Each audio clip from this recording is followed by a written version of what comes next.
Mayong adlaw mga igsoon ko diha kay Kristo. Aniya na sa dako magpaambit sa akong pamalandong niining ebanghelyo karong adlaw.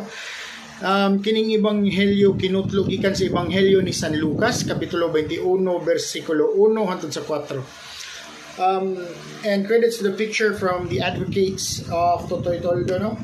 Totoy Toldo. So, akong pamalandong ini mga igsoon, klaro og tin-aw gyud kayo, no, na wala mag-matter ang Dios kung unsay gidaghanon, gidakon. It doesn't matter the size of our offering. It all dwells down to the intention. Kung unsay intensyon nimo sa paghatag niining kuana, kay ang uban dato daghan gihatag dako pero sobra kini sa ilahang kanang kita, which is asa man ihatag ang sobra is para sa irora. Pero ang kaning byuda ihatag niya intended yun kini nga para sa Dios.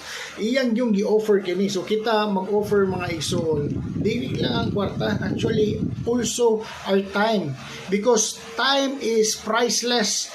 Ang kanang oras nato kung ato nang ihatag di na nato mabalik. So muna atong kinabuhi, it is a part of our life. So what I'm trying to say mga igsoon, imong presence ug ang imong gugma sa Dios mo oy pinaka-importante. Simba kada Domingo kay mo na gipangita sa Ginoo. God bless.